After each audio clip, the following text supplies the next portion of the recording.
Buenas noches, bienvenido a la emisión dominical del Noticiero Nacional de la Televisión Cubana. Buenas noches, gracias por acompañarnos. Comenzamos ya con los titulares. Concluye el proceso de debate de la Unión de Jóvenes Comunistas con vistas al 10º Congreso. Llega a Cuba buque de la Armada de los Estados Unidos Mexicanos en visita oficial. Conmemoran en el país aniversarios de los natalicios de Maceo y Che. Pretende Estados Unidos desplegar más efectivos en Europa del Este para intimidar a Rusia. El consumo cultural y la vida orgánica de la Unión de Jóvenes Comunistas son los temas que han generado más debate en el proceso previo al 10º Congreso de la organización. Así trascendió este domingo en el Pleno del Buró Nacional, donde participó el segundo secretario del Comité Central del Partido Comunista de Cuba, José Ramón Machado Ventura. El Pleno Nacional de la UJC inició con la evaluación del trabajo en los últimos 5 años.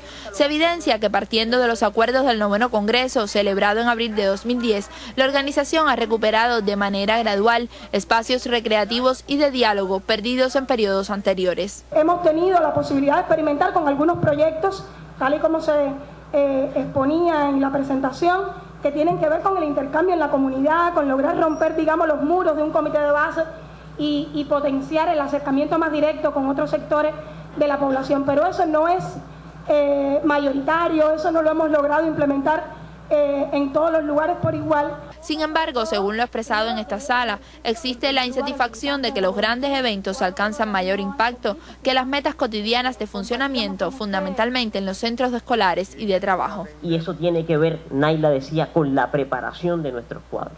Y no puede ser una preparación formal, no puede ser una preparación de un día, no puede ser una preparación programada, tiene que ser una constante preparación. Varias intervenciones coincidieron en la necesidad de convertir las reuniones mensuales de los comités de base en el espacio donde los jóvenes planteen sus problemas y desde donde se exijan respuestas.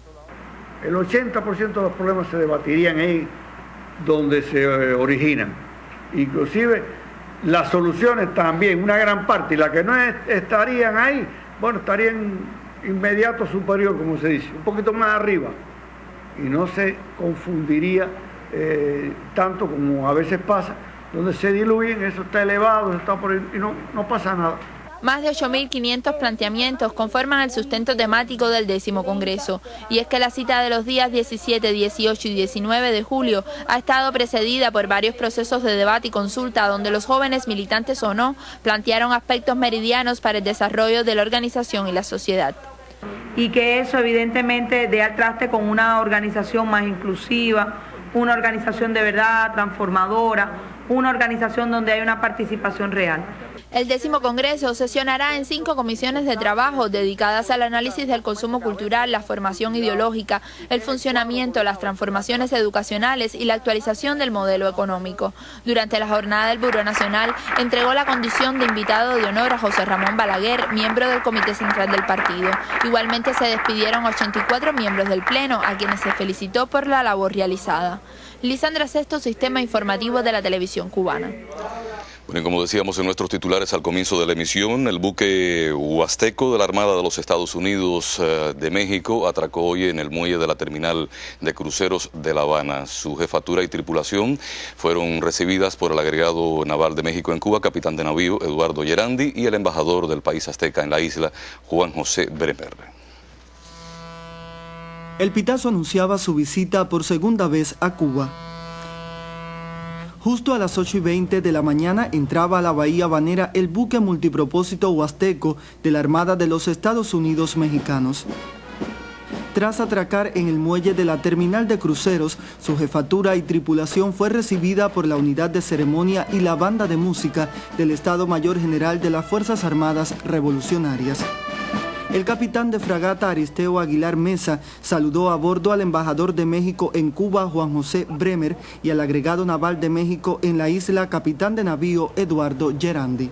El alto mando de la Armada de México designa los viajes de instrucción y debe cumplirse también con las relaciones exteriores de los países hermanos como es la República Cubana, y bueno, realmente siempre está considerado para que dentro de los viajes de instrucción que realizan los cadetes sea la visita a cualquier puerto cubano. El capitán de fragata Aristeo Aguilar expresó su satisfacción al visitar Cuba y dijo que es un privilegio el intercambio con su gente.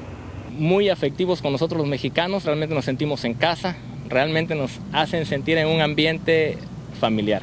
Realmente es una relación y es un gozo estar aquí en la ciudad de La Habana. Capitanes, oficiales, cadetes e infantería de marina realizarán una visita de cortesía a la presidenta de la Asamblea Provincial del Poder Popular en La Habana y al jefe de la Marina de Guerra Revolucionaria. De Veracruz a La Habana en un viaje de instrucción previo a una visita a Cartagena de Indias, Colombia. El buque multipropósito huasteco de la Armada de los Estados Unidos Mexicanos permanecerá en La Habana hasta el 19 de junio próximo. Durante su estancia en la isla visitarán lugares de interés histórico y cultural y rendirán homenaje a los héroes José Martí y Benito Juárez. Raico Escalante, Sistema Informativo de la Televisión Cubana.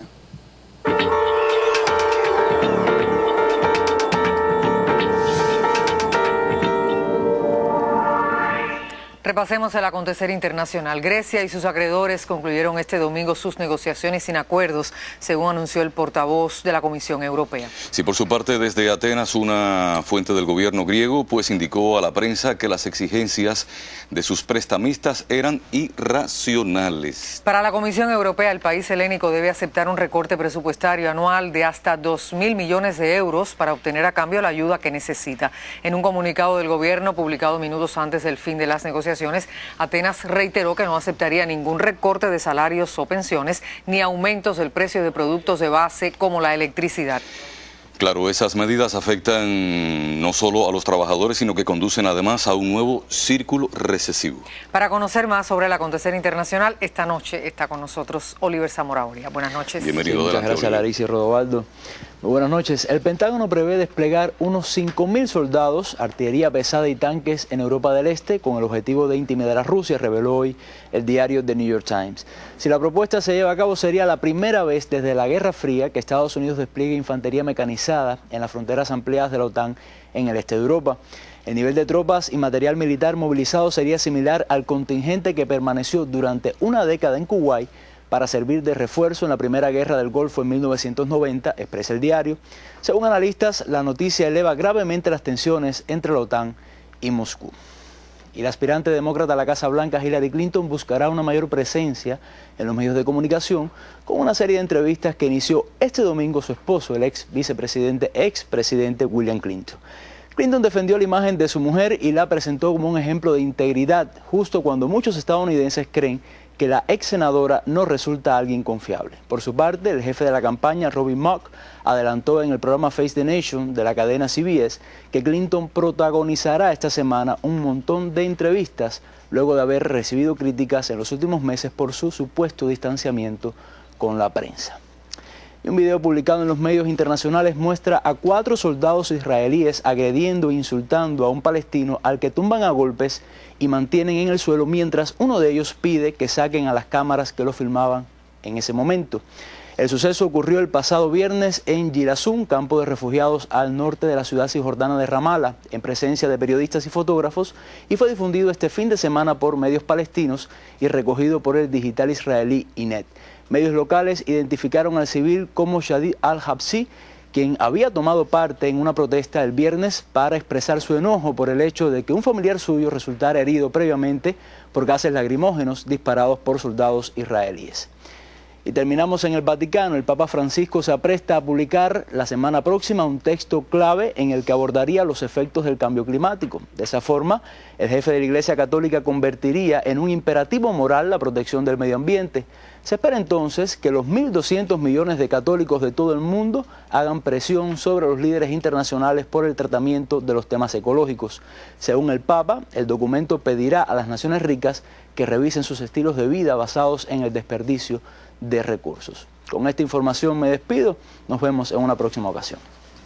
Gracias, Oliver, por aquí te esperamos. En minutos tendrá usted también la información deportiva esta noche con Luisa Fernanda. Continuamos ahora con otros temas. En su recorrido por el Amazonas, nuestro equipo de corresponsales en Venezuela llegó a Puerto Ayacucho, una ciudad en medio de la selva en la que viven decenas de colaboradores cubanos. Los detalles en el siguiente reporte. Veamos. Así transcurre la vida en Puerto Ayacucho, una ciudad entre la selva del Amazonas, de muchos comercios y autos modernos, habitada por indígenas, pero también por venezolanos de otras regiones del país que llegaron a estas tierras en busca de fortuna. Vivimos, por ejemplo, de otros países, colombianos, árabes, de todo. ¿Sí? Chinos. Chinos, tenemos este territorio indígena invadido. ¿Oíste? ¿Y usted de dónde es? Yo soy de San Fernando de Apure. Y entre los miles de pobladores que transitan por las calles de Puerto Ayacucho están los colaboradores cubanos que en esta ciudad de la Amazonía ofrecen sus servicios. Nunca pensé que hubieran carros, nunca pensé que hubiera la grande ciudad que tenemos aquí, que es bastante habitada. Hay comercios, hay negocios como tal, escuelas, liceos, tiene su desarrollo. Es una población que se conoce que es indígena por las características, por el tamaño más pequeño, por el pelo indiado, el color oscuro, pero en su forma de vida es muy normal. Vas a una casa y tienen todas las condiciones de vida y se manifiestan normal culturalmente. ¿Andan con celulares? Andan con celulares, normal. Pero la modernidad de Puerto Ayacucho contrasta con la pobreza de estas familias que viven muy cerca de la ciudad y hasta donde también han llegado los misioneros cubanos del deporte, la cultura y la medicina para atender a los olvidados. Todos han asistido a consultas, la comunidad conoce a su doctora y a todos, cada vez que tienen algo, a cualquier hora están ahí listos para recibir atención. Al inicio sí llega el momento que uno piensa como que te rechazan, pero no, es la cultura esa de ellos. Ellos al final, ellos te absorben y te convierten en un hijo más de ellos también. Muy bien, yo me sentí muy bien con ellos. Muchos de estos indígenas provienen de etnias que aún viven en medio de la selva, a miles de kilómetros al sur de Puerto Ayacucho, y emigran a las cercanías de la ciudad para mejorar sus vidas.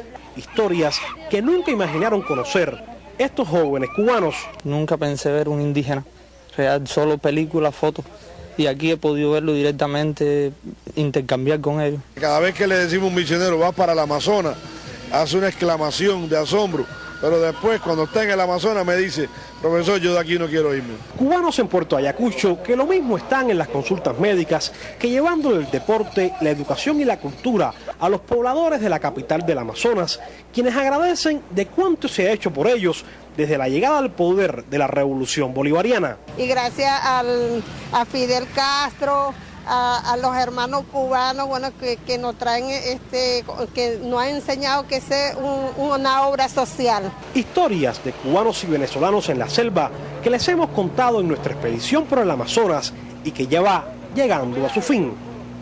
Y volvemos a La Patana para cruzar junto a los autos el Orinoco y continuar por carretera a Caracas. Atrás dejamos la Amazonía, donde cientos de colaboradores cubanos siguen haciendo historia en el medio de la selva de Venezuela.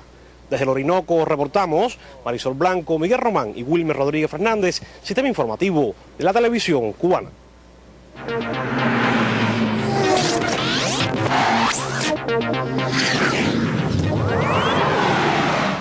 Muy buenas noches, tiempo para los deportes. Desde esta tarde, Cuba enfrenta al seleccionado de Curazao en el partido de vuelta del clasificatorio mundialista para Rusia 2018.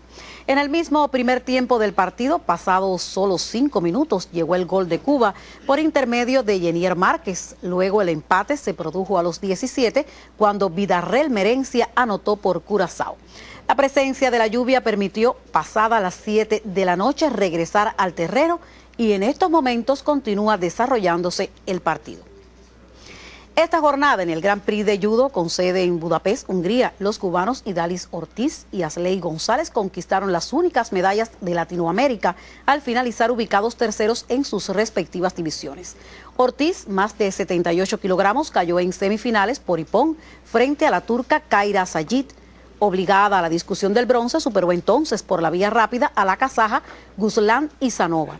Por su parte, González en los 90 perdió en el último encuentro de su grupo y en la repesca venció por la máxima nota al ucraniano Kedhau Navali y por el tercer puesto al eslovaco Milan Randa por Guasari. Cierro el segmento con la edición 50 del torneo de ajedrez más prestigioso de Latinoamérica, que se inaugura esta noche a las 9, con la participación de más de 180 ajedrecistas de una treintena de países.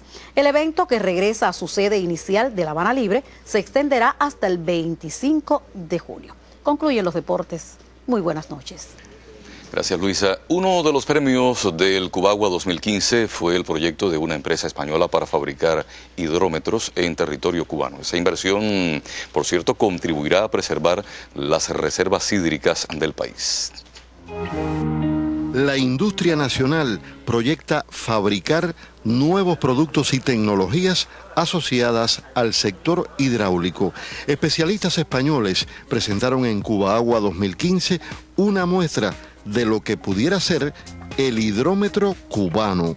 La dotación o los metros cúbicos que están inyectando las tuberías de distribución de agua en estos momentos como media en la isla es en torno a 900 litros por persona y día, cuando, por ejemplo, las medias que recomienda o que considera suficientes la Organización Mundial de la Salud son en torno a 200, 225. Es decir, están suministrando a la red 900 litros por persona y día, cuando realmente lo necesario sería en torno a 250, como mucho. Llevamos como 2 años en el desarrollo específico de un medidor que sea capaz de cumplir el comportamiento, cumplir que sea capaz de medir adecuadamente en las condiciones de suministro, de la calidad de agua y la tipología de uso que ustedes tienen en la isla.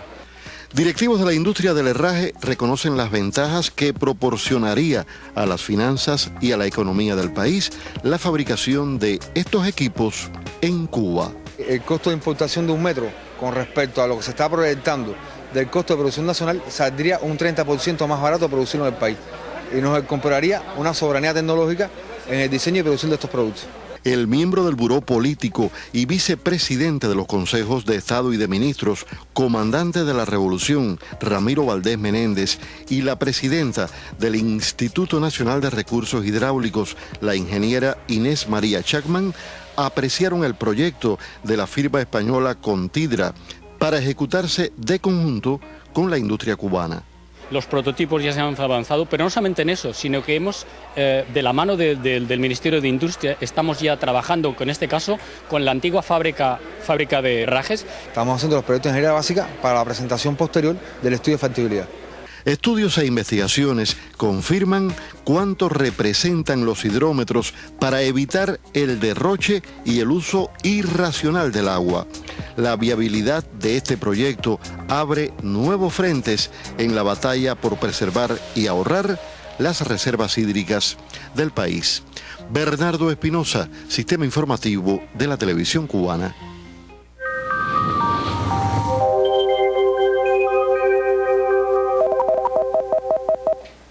Buenas noches. Hoy hemos tenido numerosa actividad de chubascos, lluvias y tormentas eléctricas a lo largo de todo nuestro país, que ha llegado a ser fuerte en algunas localidades, como ocurrió en la capital, y también se reportó una tormenta local severa en Bartolomé Mazó, en la provincia Granma, con caída de granizos y vientos fuertes en rachas.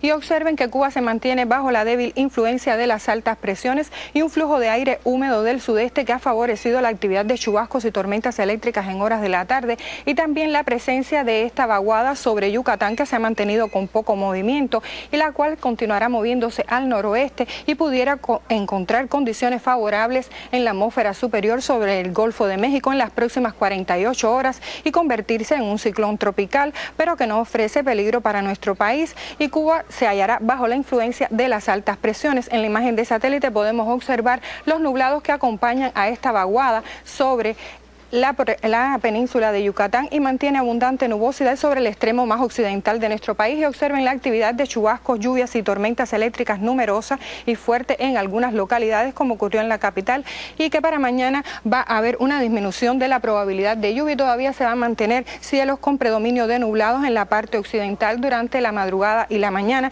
y las temperaturas mínimas estarán entre 21 y 24 grados Celsius. Por la tarde estará nublado con algunos chubascos y tormentas eléctricas y temperaturas temperaturas máximas elevadas con valores de 32 y hasta 33 grados Celsius. En las provincias de la región central, un amanecer con poca nubosidad, temperaturas mínimas de 22 y hasta 24 grados. Por la tarde se nublará en algunas localidades con aislados chubascos y tormentas eléctricas y temperaturas máximas de 32 y hasta 33 grados Celsius. En el oriente del país también un amanecer parcialmente nublado y con poca nubosidad hacia la porción sur, temperaturas mínimas de 23 y hasta 25 grados. Por la tarde estará nublado con aislados chubascos y tormentas eléctricas y temperaturas máximas de 33 y hasta 34 grados en Granma, Santiago de Cuba y Guantánamo. Y para los próximos 3 días se espera solo alguna actividad de chubascos y tormentas eléctricas en horas de la tarde y las temperaturas extremas se mantendrán elevadas y con poca variación, máximas de 32 y hasta 33 grados Celsius. En resumen, se pronostica para mañana algunos chubascos en la región occidental que serán más aislados en el resto del país. Esto es todo en cuanto al tiempo. Que tengan un feliz día y hasta mañana. Este 14 de junio el pueblo villaclareño tomó las calles para recordar el aniversario 170 del natalicio del titán de bronce Antonio Maceo y 87 del guerrillero heroico Ernesto Guevara de la Serna. También fue inaugurada una exposición de homenaje al Che con la presencia de sus hijos Celia y Ernesto. Como jamás tan vivo estuvo el Che en este cumpleaños 87, cuando por primera vez se expusieron al público piezas ofrendadas al guerrillero heroico desde los más diversos países.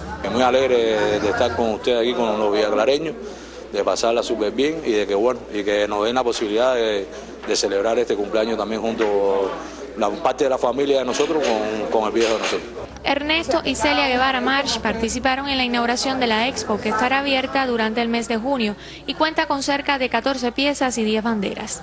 Y bueno, me siento muy orgulloso de que la gente venga, tenga fe, apoye, adquiera conocimientos nuevos. Me gustó muchísimo. La flor de la primera novia, fotos de jóvenes que estudiaron su vida y otros objetos expuestos representan a los movimientos de solidaridad y los pueblos que hacen del Che guía y ejemplo para la lucha. Como trayecto que acorta la distancia temporal de 2 hombres, así caminaron los santaclareños del Parque Maceo hasta el conjunto escultórico Ernesto Guevara, para recordar el 170 aniversario del natalicio del titán de bronce y el 87 del guerrillero heroico. Diversos grupos etarios acomodaron el paso en una caminata que reafirmó la gloria de 2 generaciones distintas, pero de ideas comunes y valores expuestos a la guía de todo un pueblo. Fue oportunidad entonces para que la Unión de Jóvenes Comunistas entregara el carnet de la organización a nuevos militantes, ante la presencia de Celia y Ernesto Guevara March, hijos del Che, además de las autoridades políticas y gubernamentales de la provincia. Desde Villa Clara, Luis Jair Martínez, Sistema Informativo de la Televisión Cubana. Y desde su fundación el 14 de junio de 1980, el Hospital General Docente Dr. Ernesto Guevara de la Serna de Las Tunas se ha destacado por ofrecer servicios de calidad. Su colectivo laboral rindió homenaje al guerrillero heroico al cumplirse 35 años de la inauguración del mayor centro asistencial de esa provincia. Cada día en el Hospital General Docente Dr. Ernesto Guevara de la Serna de la ciudad de Las Tunas se trabaja para ofrecer servicios de excelencia. Inspirados en el legado del Che, hombres y mujeres de la salud ponen todo su empeño para salvar vidas. Por eso este 14 de junio, al celebrarse el aniversario 35 de la inauguración por el comandante en jefe Fidel Castro de este hospital, no faltó el homenaje al guerrillero heroico.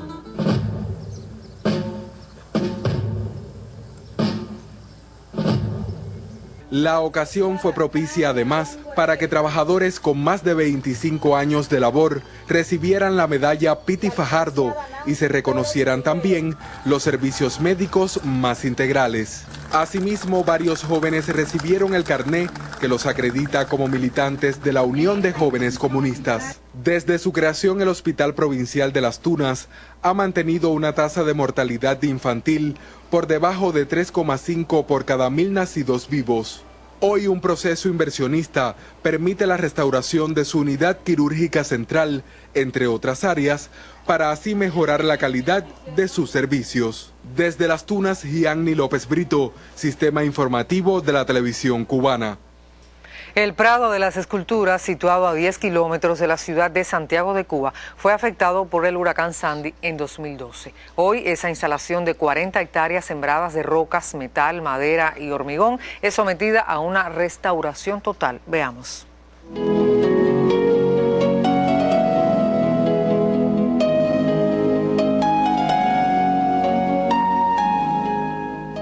Quiso naturaleza que en Santiago de Cuba existiera un lugar donde las piedras semejaran sapos y el tiempo pudiese recostarse desde la obra del hombre.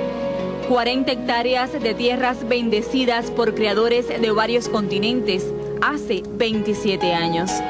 Transcurría entonces el segundo Simposio Internacional de Escultura Forma, Sol y Prado con el liderazgo del arquitecto Augusto Rivero Mas.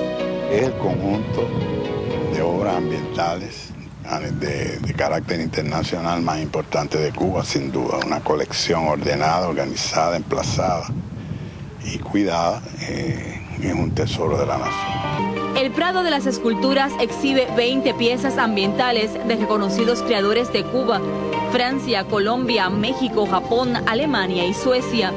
Metal, madera y hormigón moldeados por hacedores como el cubano Hugo Rubio, pues aquí se halla Subir Lomas, Hermana Hombres. Entrada a las piedras sagradas es del colombiano Eduardo Ramírez Villamizar. Ramón Casas fecundó este espacio con la obra Armonía Subyacente y Guarionex Ferrer ofreció culto a lo natural con amanecer de columnas solares. Círculo Mágico solo se puede ver desde esta fotografía, pues desapareció. ¿Qué hicimos? Consolidar estructuralmente con soldaduras todas esas piezas y luego aplicar convertidores de óxido y medios anticorrosivos y luego toda la pintura original. Habla el lugar donde descansan las piedras y el escultor traduce. Convocar a instituciones, personalidades y llamar la atención sobre la necesidad de rescatar este tesoro para la cultura cubana y universal. Por eso el pájaro se resiste al vuelo y otros impiden que la cámara descubra más secretos. Es esta una galería mágica a cielo abierto, un sistema vivo donde los huracanes y el olvido no le restarán ni un grano de tierra a la plenitud de 40 hectáreas. Karina Sotomayor, Sistema Informativo de la Televisión Cubana.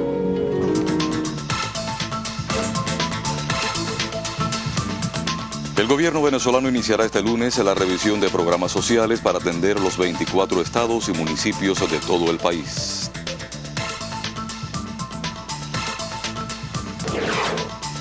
En el Foro Económico de San Petersburgo se desarrollará un programa el 18 y 20 de junio para potenciar las relaciones de Rusia con otras zonas geopolíticas.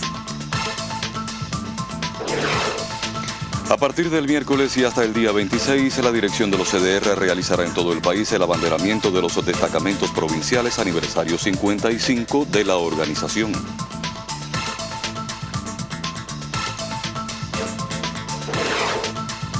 La Casa Museo Ernest Hemingway acogerá esta semana a investigadores literarios, críticos y admiradores del Premio Nobel de Literatura norteamericano en un coloquio sobre la vida y obra del escritor.